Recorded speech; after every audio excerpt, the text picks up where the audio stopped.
Hi, I'm Peter Adamson, and you're listening to the History of Philosophy podcast, brought to you with the support of the Philosophy Department at King's College London and the LMU in Munich, online at historyofphilosophy.net. Today's episode, Platonic Love, Gemistos Plethon. In the popular imagination, the Middle Ages were a time of unremitting repression. The threat of persecution and book burnings ensured that intellectuals would stay well within the bounds of accepted orthodoxy, which is why medieval philosophers were rather uncreative and tradition-bound in comparison to the innovative thinkers of the Enlightenment. Like most cliches, this one is basically wrong, though it contains a grain of truth. It is least applicable to the Islamic world, where political persecution of philosophy was almost unheard of, in part because there was no obvious institutional framework for enforcing religious orthodoxy. Things were rather different in the Latin West, where we do see reprimand or imprisonment of philosophers, including Peter Abelard and Roger Bacon.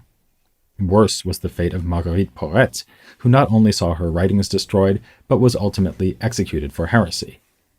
But, for the most part, philosophers were not punished for heresy for the excellent reason that they were not heretics.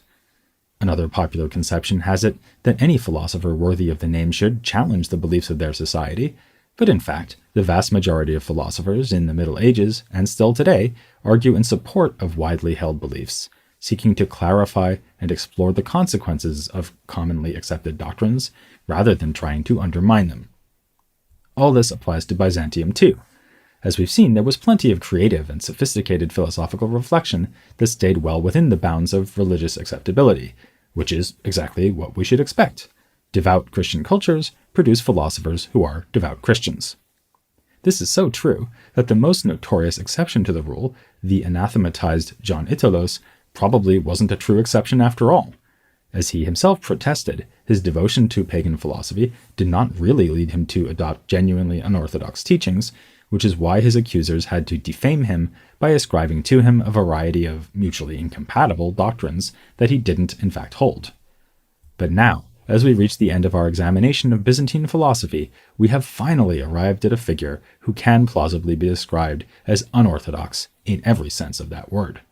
His name was George Gemistos, and he called himself Plethon. The name is probably a pun.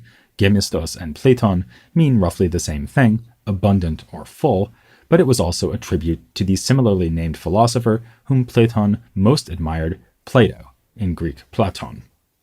Platon loved Plato so much that he wrote an attack on Aristotle for his departures from Platonic teachings, and then went even further by embracing full-blown paganism.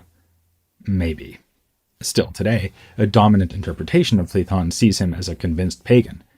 This goes back to the immediate reception of his writings, and especially to his great rival, Gennadios Scholarios. These two men lived at the twilight of Byzantium. Platon died either 1452, just before the fall of Constantinople, or more likely in 1454, 1 year afterwards. Scholarios lived for some time thereafter, and even served as patriarch under Ottoman rule, an office whose authority he used to have one of Platon's books banned and burnt in 1460, well after Platon's death. The work in question, the Book of Laws, nonetheless partially survives. By one calculation, we still have almost half of it, in part thanks to excerpts preserved by Scholarios himself when he was explaining why he was forced to take this draconian measure. On the basis of this material, we can see that Platon presented a lengthy and complex metaphysical doctrine along broadly Neoplatonic lines and full of references to pagan gods. The highest god he called Zeus, with lower divinities named Poseidon, Hera, and so on. That sound you hear is Nicholas of Metone turning over in his grave. He would have seen Platon as the predictable and lamentable outcome of the revival of interest in pagan Neoplatonism back in the 11th and 12th centuries, and especially the pernicious influence of Proclus. Indeed, Scholarios charged that Platon took many of his ideas from Proclus, but Platon himself claimed to find inspiration in a long line of sages, going back to Zoroaster, the Indian Brahmins, the Magi, and Greek thinkers ranging from Parmenides and Plato to late ancient philosophers like Plutarch, Plotinus, Porphyry, and just for the sake of variety, one whose name didn't begin with a P, Iamblichus. So, in his Laws, which, by the way, is tellingly named after Plato's work of the same name, Platon presented himself as resurrecting a set of ancient doctrines. Were these ideas really intended to replace Christianity? The most explicit evidence for that notion actually doesn't come from Scholarius, but from another Greek scholar, George of Trebizond. He met Plethon at the Council of Ferrara in Florence, which, as we saw last time, attempted to forge a union between the churches of West and East. As you'll know if you've ever attended a philosophy conference, all the interesting stuff happens during the coffee breaks. Similarly here, Plethon and George fell to talking during a lull in the proceedings. Supposedly, Plethon predicted that before long, a single religion would unite Latin Europe, the Greek East, and indeed the whole world. It would be neither Christianity nor Islam, but a faith that does not differ from paganism. Pretty shocking stuff, especially given the setting. It would be like attending a Star Wars convention and mentioning your love of Star Trek. But there is some room for skepticism here, since George of Trebizond was perhaps the only man even more polemically opposed to Plethon than Scholarius was. In addition to which, we must ask, what was Plethon doing at a top-level summit of Christian theologians if he was actually a convinced pagan? The answer is, in part, that Plethon was getting to know local scholars, and in so doing, single-handedly inspiring the Italian Renaissance. Well, that's a bit of an exaggeration, but Plethon can in fact be credited with helping to inspire a resurgence of interest in Greek philosophy. Among others, he met and taught Leonardo Bruni and Cosimo de' Medici. No less a witness than Marsilio Ficino names the latter encounter as a key moment in the history of Renaissance Platonism. According to Ficino, it was Plethon who inspired de' Medici to sponsor a so-called Platonic Academy in Florence. More on that in a later episode. But Plethon was not just using this summit as an opportunity for intellectual tourism.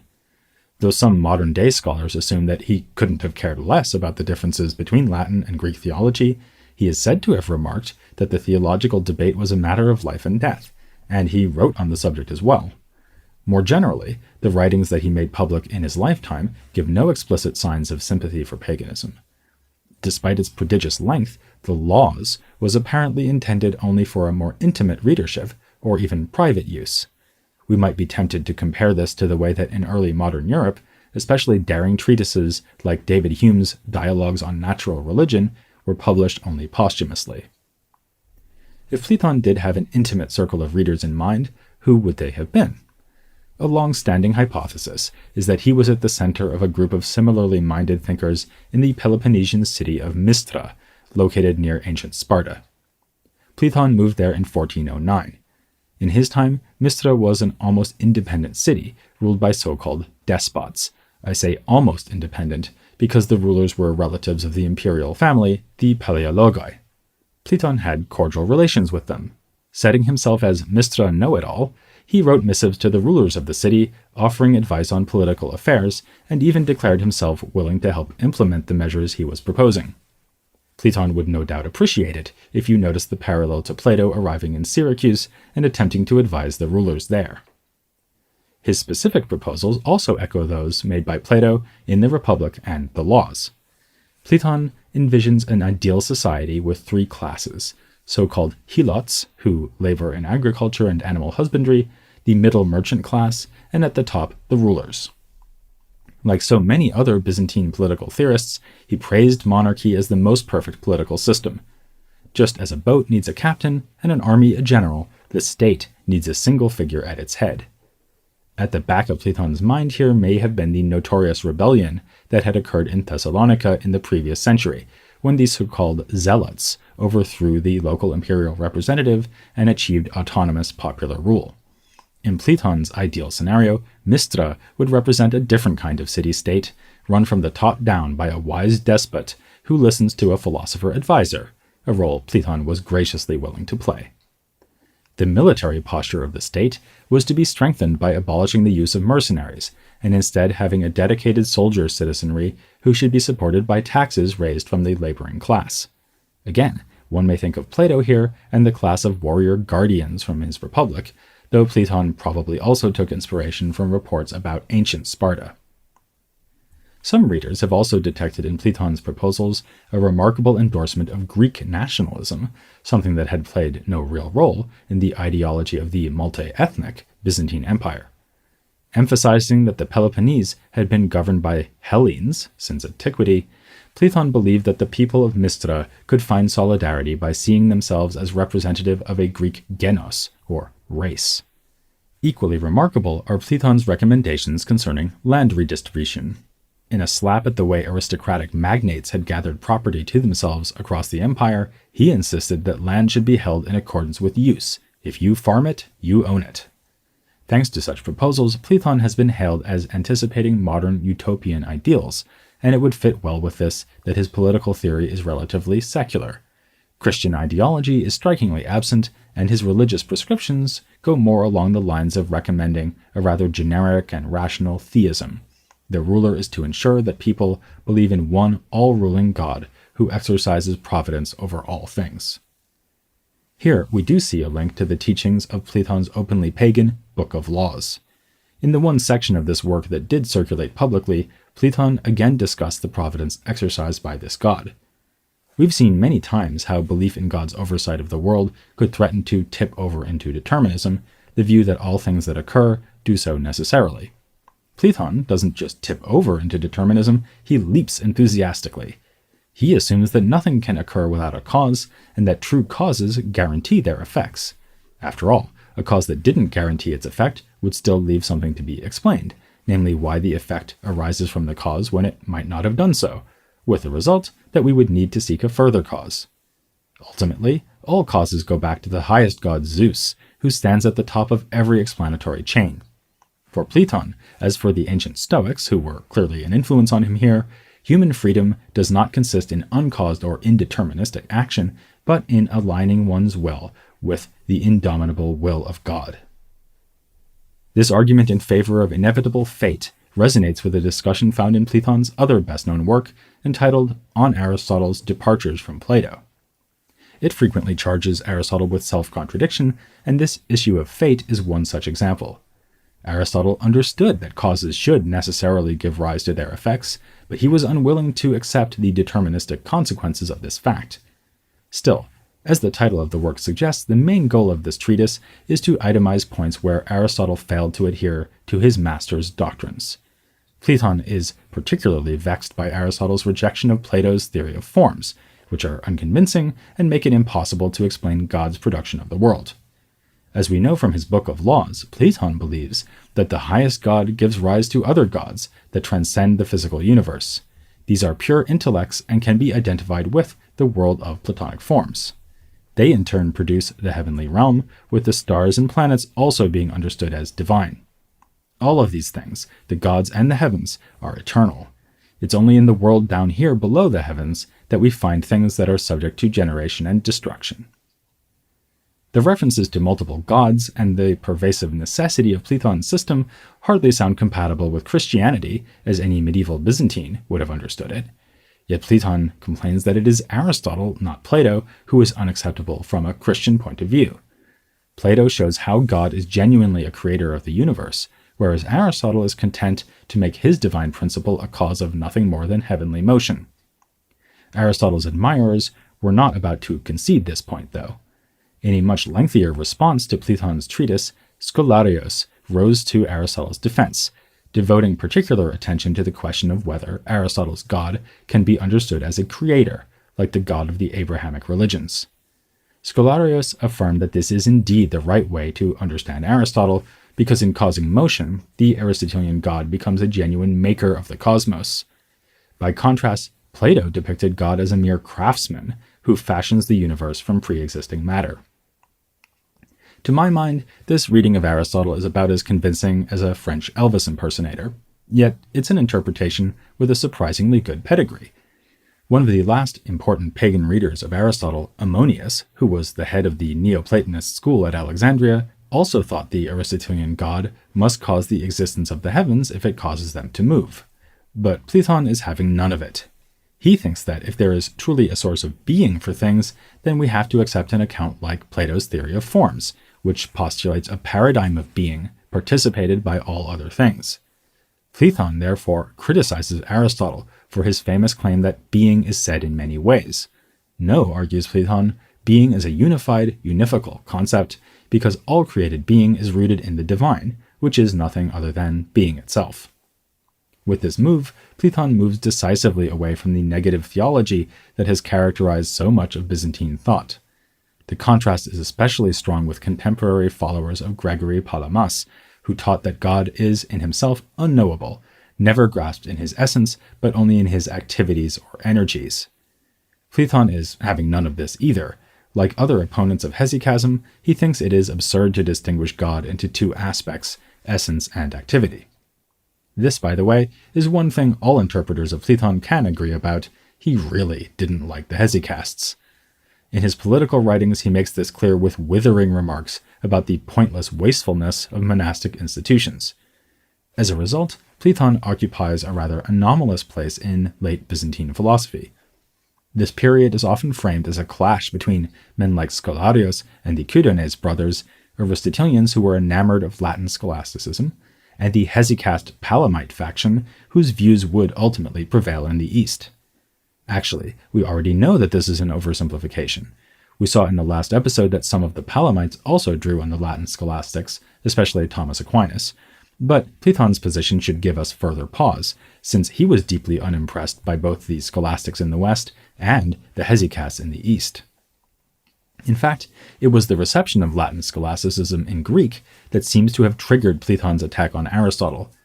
He explains the Westerners' excessive admiration for Aristotle by saying that they are following the lead of Averroes, the Muslim commentator who was so avidly used by scholastics as a guide to understanding Aristotle's works. Scholarios, by contrast, was a translator and avid reader of Aquinas, so, in leaping to the defense of Aristotle, he was also speaking up on behalf of the Latins, and also of authors who wrote in Arabic, like Avicenna and Averroes, whom Scholarios seems to have known primarily through Aquinas. He was much less impressed by the Italian humanists, with whom Plethon consorted, remarking in his defense of Aristotle that they know as much about philosophy as Plethon knows about dancing. Above all, Scholarios was convinced that Aristotle is, for the most part, compatible with Christianity, with his occasional lapses to be forgiven in light of his lack of access to revelation. For this reason, he took Plethon's criticism of Aristotle to be further evidence of pagan leanings. Since Aristotle was in fact easy to harmonize with Christian teaching, Plethon's denunciation of Aristotle could only be taken as an implicit rejection of the faith. Scholarios' accusations came back with an explanation of how Plethon was led astray. It was supposedly through an encounter with a Jewish philosopher named Eliseus, and for good measure the malign influence of demons, that Plethon was exposed to the teachings of Zoroaster and inducted into secret pagan doctrines. Scholarios adds that Plethon tried to conceal his heretical beliefs, though you have to say that if this is true, Plethon wasn't very good at keeping secrets. Not only did he write the Book of Laws with its references to the Hellenic pantheon of gods, but he also wrote a commentary on that classic text of pagan religion, the Chaldean Oracles, drawing on the earlier commentary by Michael Psallos. As with Psallos, this commentatorial activity could be taken more innocently. It may have been the mere expression of a fascination with ancient Platonist literature, which would also explain why Plethon did extensive editorial work on Plato's dialogues. It is still debated whether Plethon should be understood in this second way, as a particularly adventurous exponent of Byzantine humanism who nonetheless retained his Christian belief, or instead as a secret pagan, in line with the accusations made by Scholarios and George of Trebizond.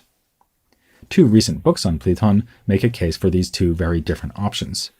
For Nikitas Siniosoglu, he was a radical Platonist who merely posed as a Christian and who anticipated modern European philosophy with his secularist utopianism. Wojciech Hladki instead assumes that the Book of Laws was simply a kind of literary experiment, an exercise book in which the names of pagan gods were assigned to the principles of a Neoplatonic metaphysics just for the sake of practical convenience. For Hladki, Plethon did not abandon Christianity, as we can see from his engagement with debates over the correct understanding of the Trinity. My own hunch lies somewhere between these two approaches, though it is perhaps closer to that of Hladki. As both he and Siniosoglu stress, Plethon was a firm believer in the power of human reason. He believed that we are able to grasp all of reality, including God himself. This suggests that we do not really need a revelation, whether pagan or Christian, to give us access to truths that would otherwise have remained hidden.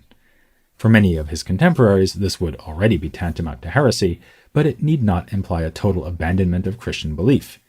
Like other medieval rationalists, such as Averroes, a comparison Plethon would not have appreciated, Plethon may have supposed that religions convey the same truths discovered by philosophy, but in a different register.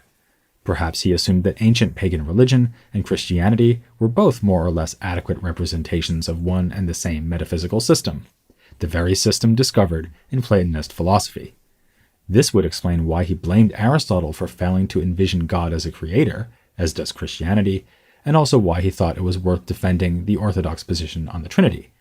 For him, to speak of Zeus fathering Poseidon and Hera, or of the Father generating the Son and the Holy Spirit, would have been alternate descriptions of the same thing.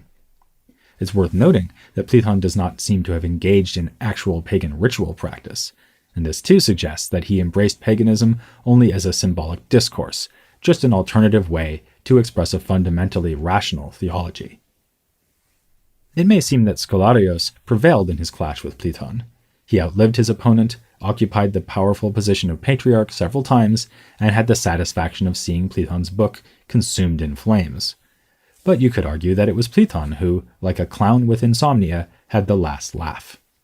His impact on Ficino and other Platonists of the Italian Renaissance makes him a key figure in European thought. Plethon was among the first who truly grasped an important insight made possible by the humanist project that spanned from Constantinople to Florence by way of Mistra. Improving knowledge of ancient literature revealed the diversity of classical philosophy. This opened the possibility of saying that pagan literature is valuable, but that some pagans are better than others. For Plethon and his Renaissance heirs, it was Plato and his followers, not Aristotle and his commentators, who produced the best that philosophy has to offer. With this, we are now finally ready to go west again, and to resume our investigation of philosophy in Latin and the European vernacular languages as we tackle the Italian Renaissance. And we're going to do that very soon, but I don't want to leave the story of the Greek East here. That would be making the same kind of mistake I tried so hard to avoid when covering philosophy in the Islamic world, which is so often portrayed as having ended in the 12th century, having survived just long enough to transmit Greek philosophy to the Latin West. Just as philosophy in fact persisted in Islam for many centuries after that, there is a story to tell about philosophy in Greek that does not simply culminate in a transfer of wisdom to Western Europe. To a limited extent, Byzantine thought lived on after the fall of Constantinople, and to an even greater extent, it lives on in the Greek intellectual culture of the present day. That's the story we'll be telling next time, as we wrap up our look at the thought of the Byzantine Empire by considering its immediate aftermath and modern reception, here on The History of Philosophy Without Any Gaps.